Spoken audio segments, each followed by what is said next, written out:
નમો લોહે સૌહરિહંતાણમ નમો લોહે સૌહિદાનમ નમો લોહે સૌઆયર્યાણમ નમો લોહે સૌજયાણમ નમો લોહે સૌત્રિકાવતી સાવણમ ઓમકારમિંદુ સંયુક્ત નિત્યમ જયંતી યોગિના કામદમોક્ષદો તે ઓંકારાય નમો નમઃ મંગળમ ભગવાન મંગળમ ગૌતમોર્મિ મંગળમ કુંકુંદારી વિજેન્દ્રમોષ મંગળમ નમઃ સ્વાનુભૂત્યા ચકાસ્તે સ્વભાવાય ભવાય સર્વમાં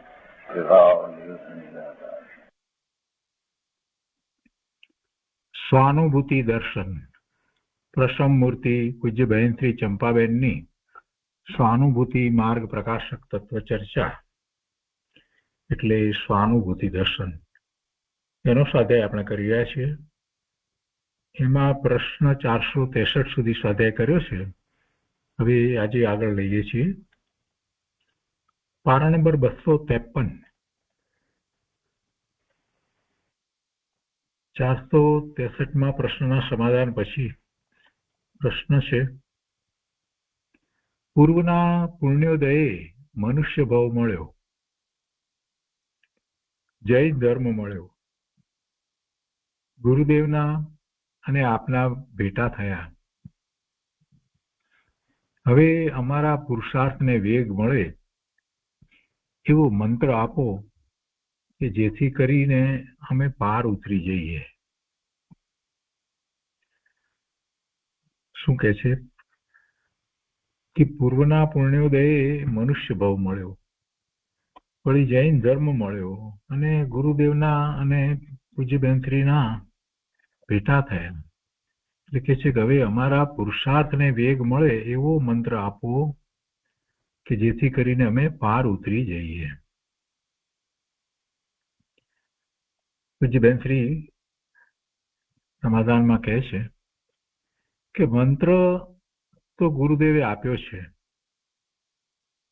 કે તું પોતે ભગવાન આત્મા છો. આ મંત્ર ગુરુદેવે આપ્યો છે. મંત્ર તો ગુરુદેવે આપ્યો છે કે તું પોતે ભગવાન આત્મા છો, તો તેને ઓળખ, તે કરવાનું છે. તું પોતે જ સ્વયં ભગવાન છો, એને ઓળખ. અનાદિકાળથી પર્યાયમાં અશુદ્ધતા હોવા છતાં તારામાં તેનો પ્રવેશ થયો નથી. અશુદ્ધતા તો બહારમાં રહી ને, પર્યાયમાં હતી ને, આત્મામાં ક્યાંથી એ પ્રવેશ પામે? તું દ્રવ્ય સ્વભાવે શુદ્ધ આત્મા છો, તેને ઓળખ. કરવાનું આ છે. દ્રવ્ય શું છે, પર્યાય શું છે, શુદ્ધતા શું છે, અશુદ્ધતા શું છે, તે ઓળખવાનો પ્રયત્ન કર.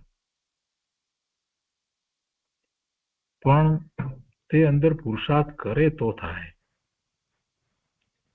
પોતાને અંદરથી એટલી લગ્ની જિજ્ઞાસા લાગવી જોઈએ. પોતે કોણ છે, દ્રવ્ય, પર્યાય, શુદ્ધતા, અશુદ્ધતા એને સમજે અને પોતાના સ્વરૂપને, ગુરુદેવ જેને ભગવાન આત્મા કહે છે એવું પોતાનું સ્વરૂપ એને ઓળખવાનો પ્રયત્ન એને પોતે કરવો જોઈએ. પૂજ્ય બેનશ્રી કહે છે કે પોતાને અંદરથી એટલી લગ્ની જિજ્ઞાસા લાગવી જોઈએ. ગુરુદેવે તો ચોખ્ખો મંત્ર બતાવ્યો છે કે તું ભગવાન છો, જ્ઞાયક છો, તું શુદ્ધ છો, તેને તું ઓળખ. આ બહારમાં અટકી રહ્યો છે, પણ આ શુભાશુભ ભાવો તારું સ્વરૂપ નથી. તું જાણનારો છો, કોઈ પર્યાય માત્રમાં અટકીશ નહીં. તું શાશ્વત દ્રવ્ય છો, તું શાશ્વત દ્રવ્ય છો. તે 464માં પ્રશ્નનું સમાધાન થયું. એ પછી પ્રશ્ન છે, પૂર્ણતાને લક્ષ્ય શરૂઆત તે જ વાસ્તવિક શરૂઆત છે. ગુરુદેવે વારંવાર આ વાત કરી છે. પૂર્ણતાને લક્ષ્ય શરૂઆત તે જ વાસ્તવિક શરૂઆત છે. તેમાંથી આશંકા એવી ઉત્પન્ન થાય છે કે કોઈ જીવ આ ભાવમાં મારે સમ્યક દર્શન પ્રાપ્ત કરવું છે એમ સમ્યક દર્શનનું ધ્યેય રાખીને નાયક આત્માનો આશ્રય કરવા માગે તો શું તેને શરૂઆત ન થાય? પ્રશ્ન શું છે કે પૂર્ણતાને લક્ષ્ય, પૂર્ણતા એટલે પૂર્ણ દશા, સિદ્ધ દશા, એના લક્ષ્ય શરૂઆત, એ વાસ્તવિક શરૂઆત કહી. તો ભાઈનો પ્રશ્ન એવો છે કે કોઈ જીવ સમ્યક દર્શન પ્રાપ્ત કરવું છે એવું ધ્યેય રાખી અને જ્ઞાયક આત્માનો આશ્રય કરવા માંગે તો શું તેને શરૂઆત ન થાય? એટલે કે માત્ર સમ્યક દર્શનનું ધ્યેય રાખીને પૂર્ણ એટલે કે સિદ્ધ દશા એના લક્ષ્ય એ શરૂઆત ન કરતો હોય અને આમ સમ્યક દર્શનનું ધ્યેય રાખી અને જ્ઞાયક આત્માનો આશ્રય કરવા માંગે તો શું તેને શરૂઆત ન થાય?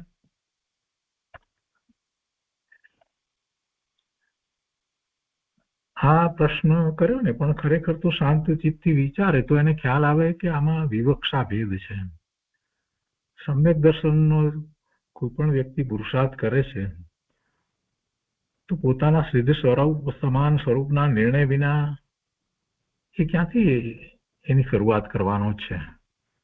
એટલે પોતાનું સિદ્ધ સમાન શુદ્ધ સ્વરૂપ છે એ સ્વીકારીને તો આખો પુરુષાર્થ થાય છે, ભલે ને સમ્યક દર્શનનો પુરુષાર્થ થાય છે, પણ એટલે એમાં એવી વાત કઈ રહેતી જ નથી. એ પૂર્ણતાને લક્ષ્ય જ શરૂઆત થાય છે. પોતાને સિદ્ધ સમાન માને એ વાત એમાં આવી જાય, એ સિવાય બીજી વાત આવતી નથી.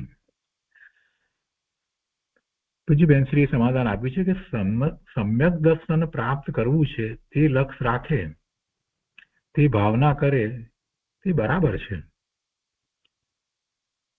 સમ્યક દર્શનની પ્રાપ્તિ માટે આગળ જતા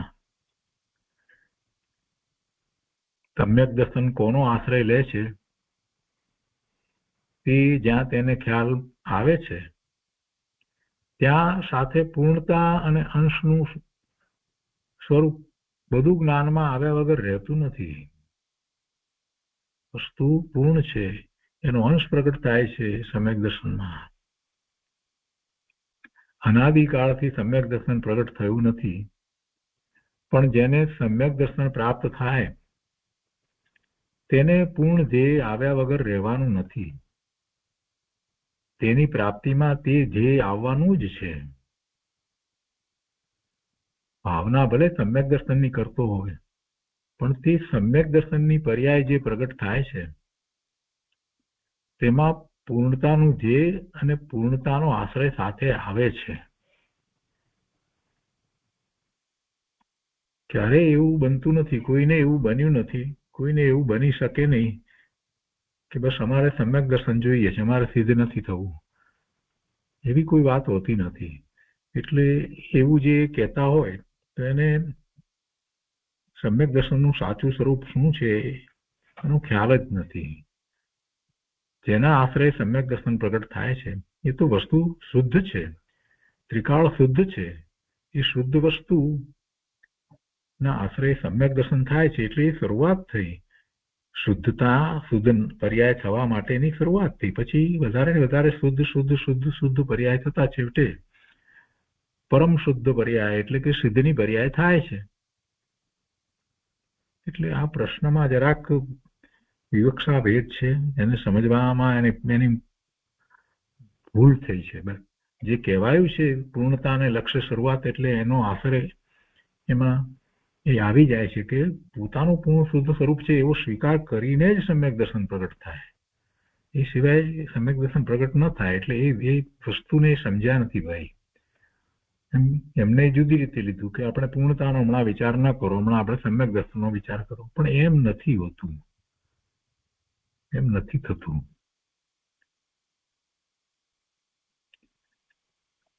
તો એ 465માં પ્રશ્નનું સમાધાન થયું. એ પછી પ્રશ્ન છે પરમ આગમ સારના એક બોલમાં આવે છે કે અધ્ધરથી વિકલ્પો ચાલ્યા કરે, તો તેનો અર્થ શું છે? અધ્ધરથી વિકલ્પો ચાલ્યા કરે તો તેનો અર્થ શું છે? પરમ આગમ સારના એક બોલમાં આવે છે. પૂજ્ય બેનશ્રી કહે છે, પોતે જ્યાં રોકાતો હોય ત્યાં એ જાતના સમાધાન માટેના વિકલ્પો આવ્યા કરે. પોતે જ્યાં અટકતો હોય, રોકાતો હોય, તો ત્યાં એ જાતના સમાધાન માટેના વિકલ્પો આવ્યા કરે. જ્યાં જ્યાં પોતાને શંકા પડતી હોય તેના વિચારો તેને આવ્યા કરે. સાંભળી લીધું અને જાણી લીધું, પણ અંતરમાંથી તેને જે બેસવું જોઈએ તે અંદર ઊંડાણથી બેસે નહીં. ત્યાં સુધી તેને લગતા પોતાને સમાધાન થાય એવી જાતના વિચારો તેને આવ્યા કરે. જાણ્યું સાંભળ્યું એ બધી વાત તો બરાબર છે, પણ અંતરમાંથી તેને જે બેસવું જોઈએ એ અંદર ઊંડાણથી બેસે નહીં. ત્યાં સુધી તેને લગતા પોતાને સમાધાન થાય એવી જાતના વિચારો તેને આવ્યા કરે. જેને માટે તેને શંકા રહેતી હોય તેનો વારંવાર વિચાર કરીને તેની દ્રઢતા પોતે ને પોતે કર્યા કરે. એટલે વચ્ચે મુમુક્ષે પ્રશ્ન કર્યો કે સમાધાન ન થાય ત્યાં સુધી તેને વિકલ્પો વળગ્યા જ રહે.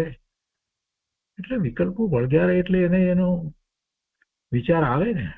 સમાધાન ન થાય ત્યાં સુધી વિચાર તો આવે જ ને. બેનશ્રી કહે છે કે સમાધાન ન થાય ત્યાં સુધી વિચારો આવ્યા જ કરે. વિભાવ કઈ રીતે છે, રાગ થાય છે તે શું છે, તેનાથી જુદો કેવી રીતે છે, રાગથી જુદો કેવી રીતે છે, એવા અનેક જાતના વિચારો તેને આવે. છેલ્લો કયો વિકલ્પ તેનો કાંઈ નિયમ નથી, પણ એવા વિચાર આવે એ જાતના આત્માને લગતા વિચારો હોય. વિકલ્પો છૂટવા ટાઈમે જે વિકલ્પ હોય તે વિકલ્પના કારણે છૂટતો નથી,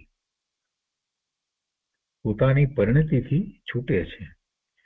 પણ છતાં એવા વિકલ્પો એ પહેલા હોય છે, દ્રવ્યના આશ્રય છૂટે છે.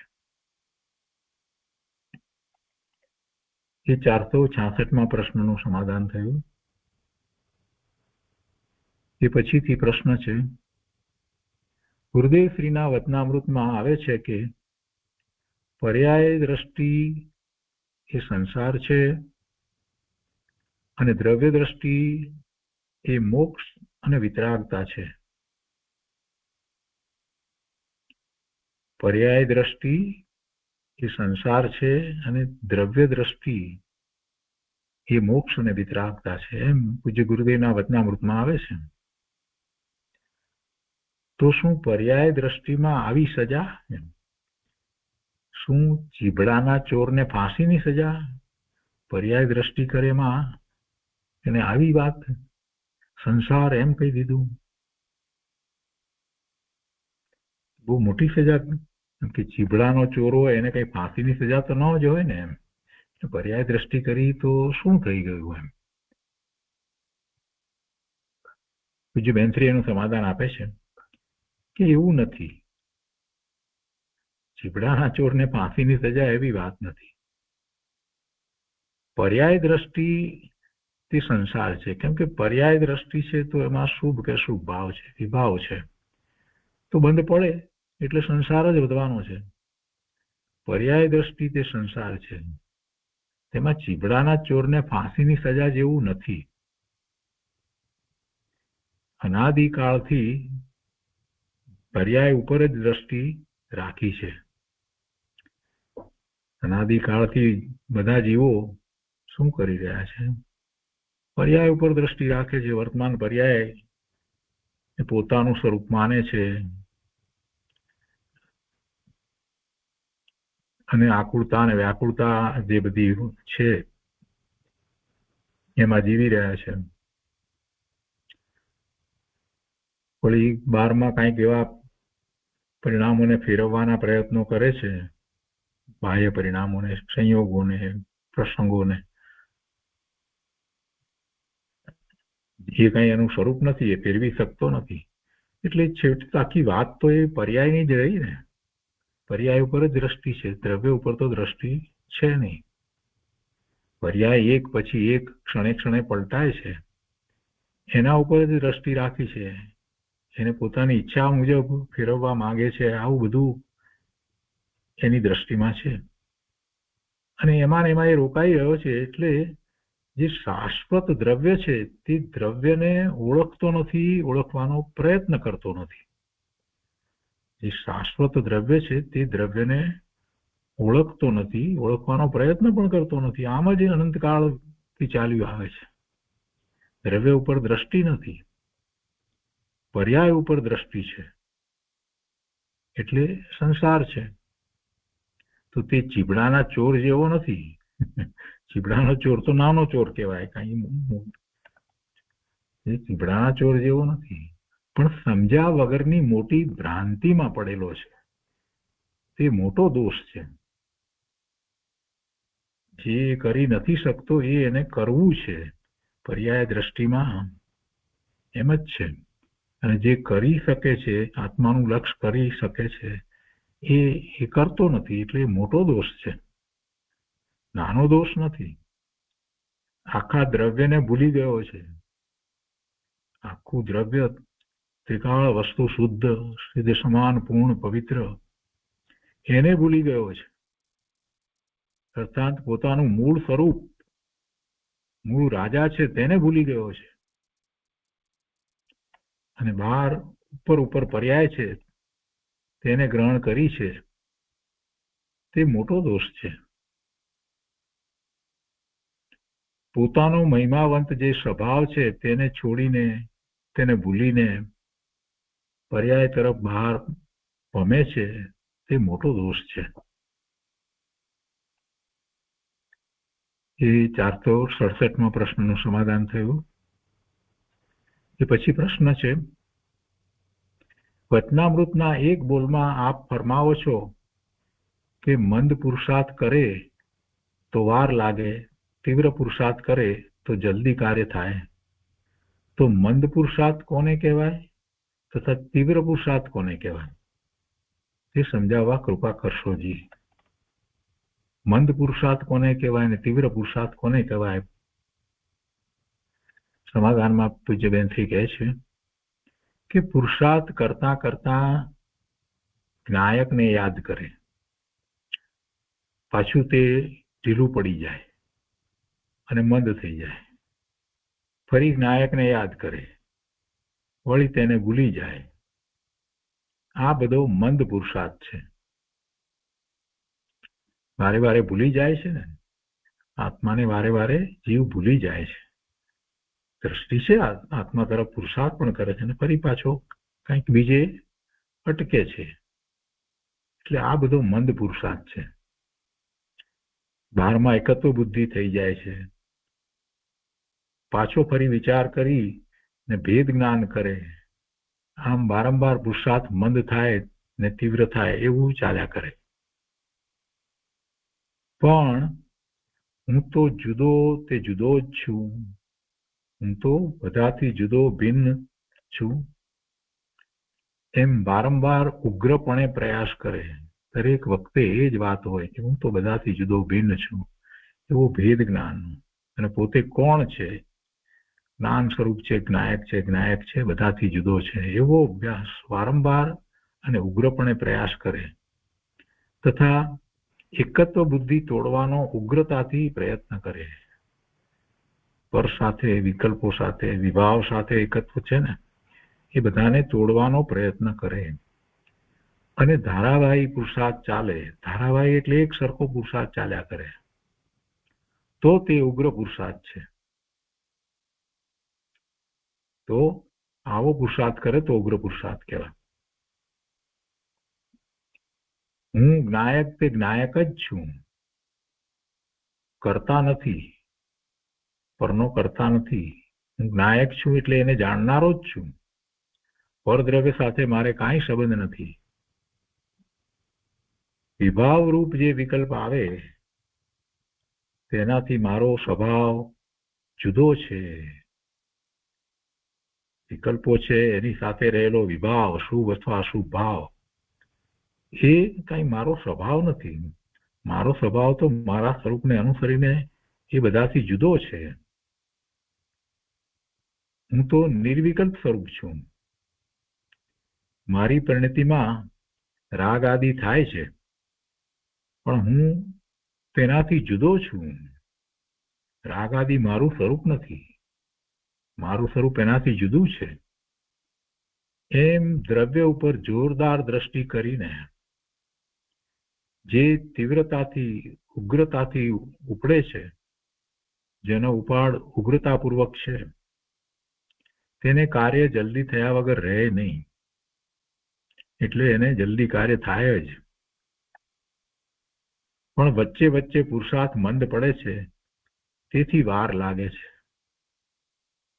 જે પુરુષાર્થ ધારાવાહી ચાલે છે, અટક્યા વગર ધારાવાહી, તેને ઉગ્ર પુરુષાર્થ કહેવાય છે.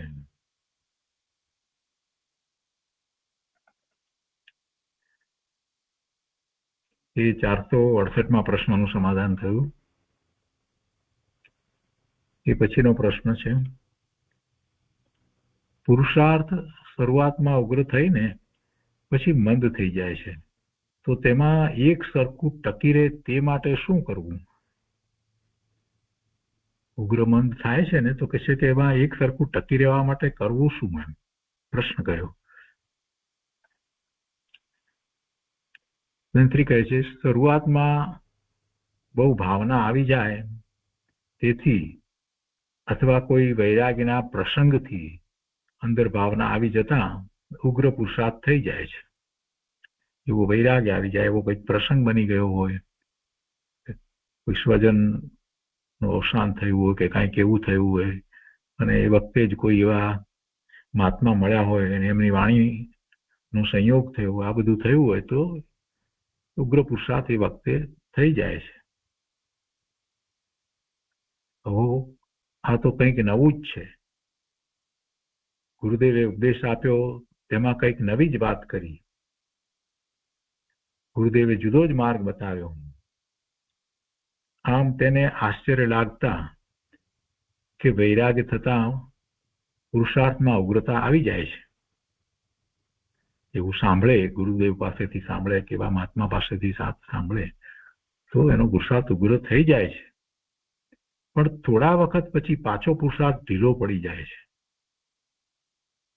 કાયમ એક સરખી ભાવના કે વૈરાગ્ય ટકી શકે નહીં, તેથી પુરુષાર્થ ઉગ્ર અને મંદ થઈ જાય એમ થયા કરે છે. તો હવે શું કરવું? તો કહે છે કે પણ વારંવાર તેની ઉગ્રતા જો ધારાવાહી ચાલ્યા કરે તો સ્વાનુભૂતિ સુધી પહોંચી શકે છે. વારંવાર એવી જાગૃતિ રાખવી જોઈએ કે પુરુષાર્થ ની ધારા બંધ ન થાય. પુરુષાર્થ ધારાવાહી ચાલ્યા જ કરે, એ જ પુરુષાર્થ સતત ચાલ્યા કરે. કોઈ વાર મહિમા કે વૈરાગ્યના પ્રસંગમાં ઉગ્રતા થઈ જાય, વળી પાછો પુરુષાર્થ ઢીલો પડી જાય છે, કેમ કે અનાદિનો અભ્યાસ છે એવો. એટલે 12મા સુખની બુદ્ધિ અથવા તો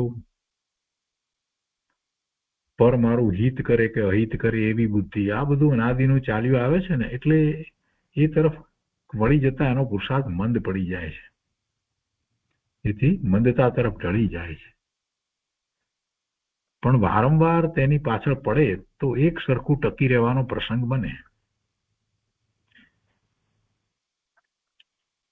આચાર્ય દેવ મુનિને કહે છે કે તારા જીવનમાં દીક્ષાકાળ અને બીજા વૈરાગ્યના પ્રસંગોને યાદ કરજે.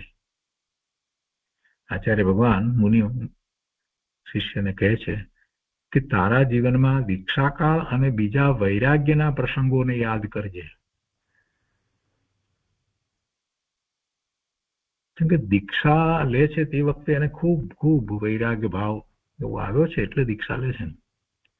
ભિક્ષા લેતી વખતે મને કેવી જાતના ભાવ હતા એને વારંવાર યાદ કરવા, એમ આચાર્ય ભગવાન એમના શિષ્યને, મુનિને કહે છે કે ભિક્ષાના કાળ અને બીજા વૈરાગ્યના પ્રસંગોને યાદ કરજે.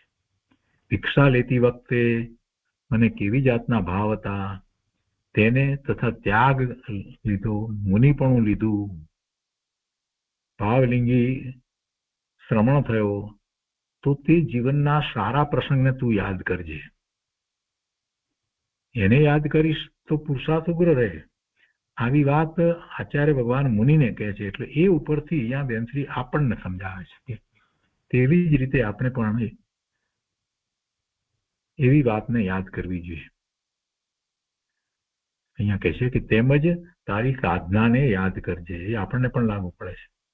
તેવી રીતે તું ગુરુદેવે ઉપદેશ આપ્યો, કોઈ અપૂર્વ વાત કરી, તને તેની અપૂર્વતા લાગી, ત્યારે કેવા ભાવ હતા તે બધા પ્રસંગોને યાદ કરજે. અપૂર્વ વાત લાગી ગુરુદેવની કોઈ વાત, તો ફરી ફરીને યાદ કરવી. એ વખતે અપૂર્વતા લાગી ત્યારે કેવા ભાવ હતા, એ બધા પ્રસંગને યાદ કરજે. અને એમ કરશે એટલે ઉગ્ર પુરુષાર્થ થશે.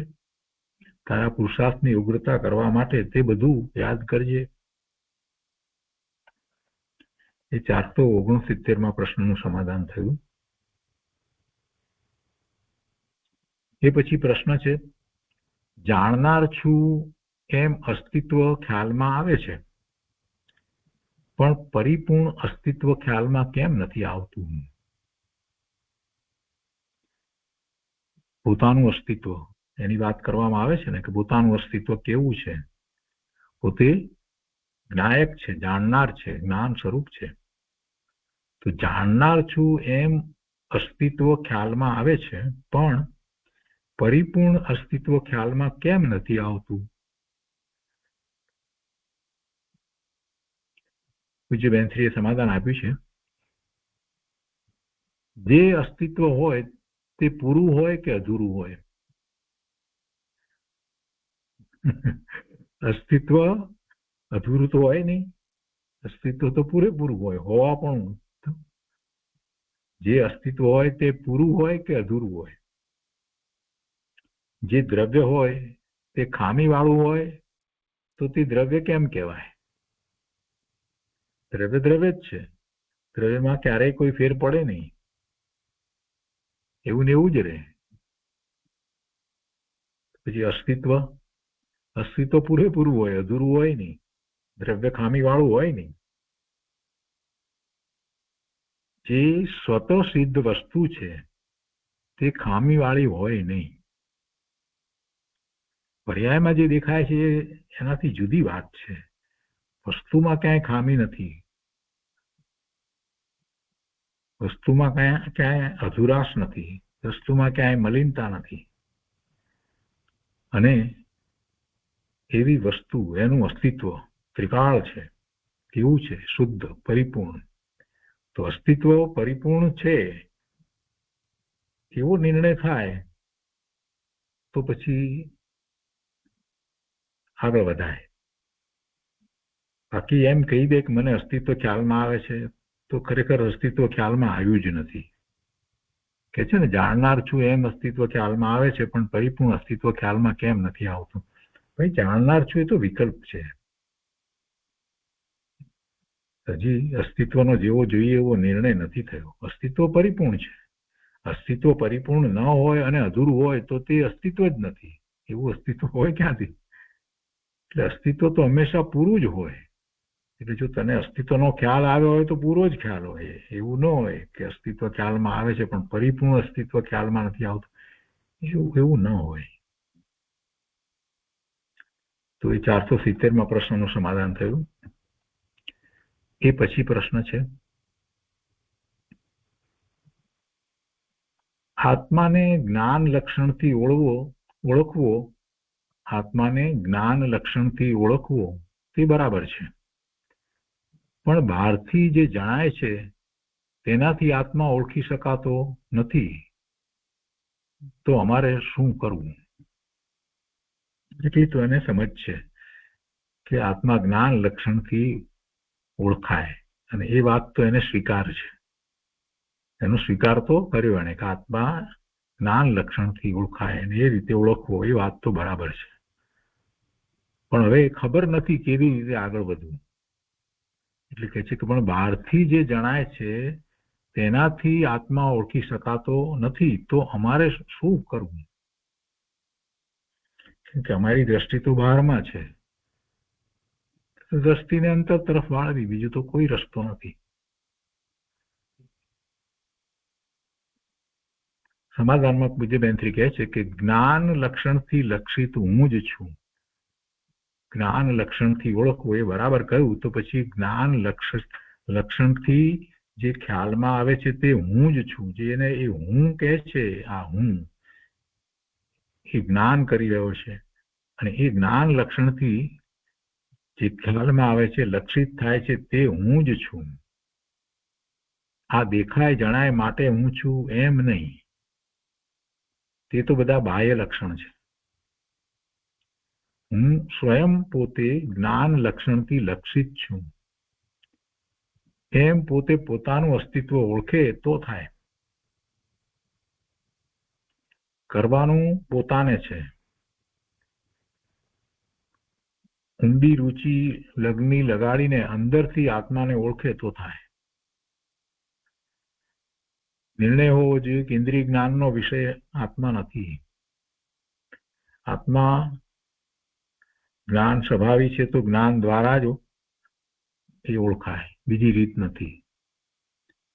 અને જ્ઞાન એવું લક્ષણ છે કે સતત હોય જ, જ્ઞાન ન હોય એવું તો ક્યારેય બનતું નથી. તો જે જ્ઞાન કરી રહ્યો છે તે જ હું છું એમ આગળ વધાય. દરેક જ્ઞાન જે કંઈ જ્ઞાન કરે છે આખો વખત, તે જ્ઞાન કરનારો તે હું છું, જ્ઞાન કરનાર તે હું છું. આ જ્ઞાન થયું તો કે જ્ઞાન કરનાર હું છું.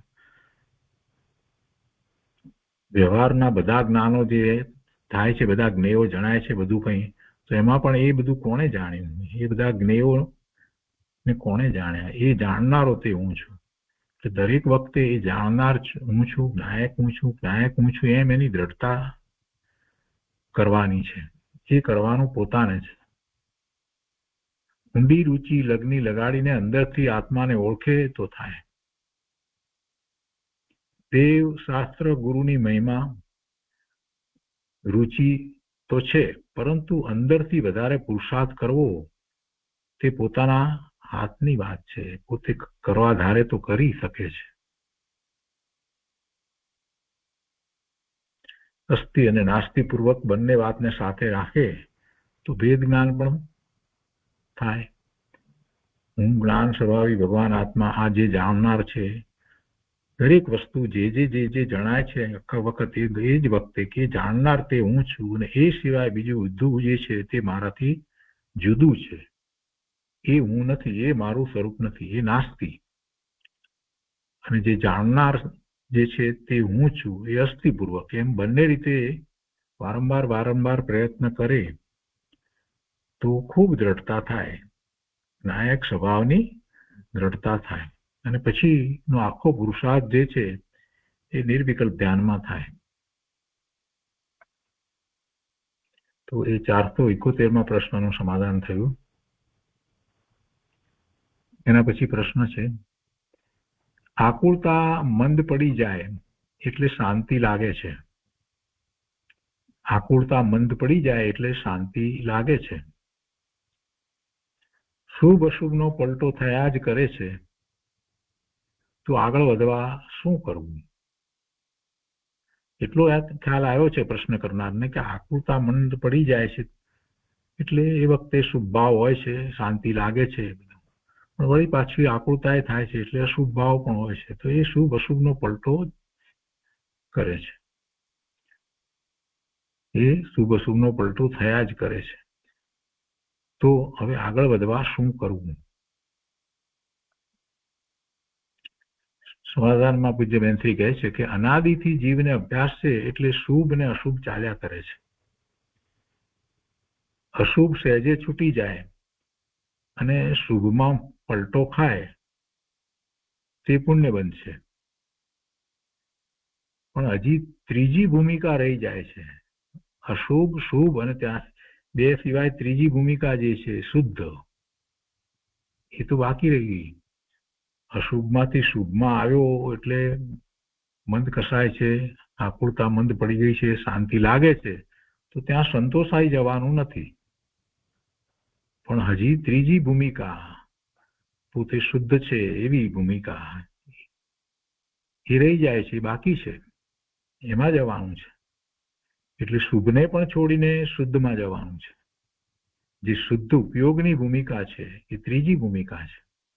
અશુભથી પલટો ખાતા શુભ ભાવ આવે છે, પણ અંદર શ્રદ્ધા રાખે કે આ હું કરું છું તે તો શુભ ભાવ છે, મારે તો હજી એનાથી આગળ જવાનું છે, હજી અંદરમાં કરવાનું બાકી છે.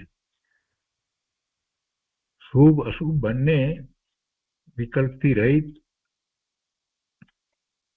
વિકલ્પથી અતિક્રાંત ની દશા હજી મારે પ્રગટ કરવાની બાકી છે. શાસ્ત્રમાં આવે છે ને કે તારાથી ન બની શકે તો શ્રદ્ધા તો બરાબર કરજે કે મારે હજી ઘણું કરવાનું બાકી છે. શાસ્ત્રમાં એ વાત આવે છે. ન બને તો પણ શ્રદ્ધા તો એ જ રાખવી પડે. શ્રદ્ધા જ ન બરાબર હોય તો પછી ક્યાંથી આગળ પુરુષાર્થ થાય? મારે હજી ઘણું કરવાનું બાકી છે એમ માનીશ તો તને અંદરથી પુરુષાર્થ કરવાનો અવકાશ રહેશે. પણ શુભભાવ કરીને તું એમ માની લઈશ કે મેં ઘણું કર્યું તો આગળ જવાનો અવકાશ નહીં રહે. શુભભાવમાં સંતોષાઈ જશે તો પછી આગળ કેવી રીતે જશે? એટલે શુભભાવ જે છે એમાં એ વિકલ્પ છે. તો બધા વિકલ્પથી પાર, શુભ તો વાત જ નથી, પણ શુભથી પણ પાર, એટલે બધા વિકલ્પથી પાર આ બધાથી અતિક્રાંત થઈને અંતરમાં જવાનું છે. એ 472માં પ્રશ્નનું સમાધાન થયું.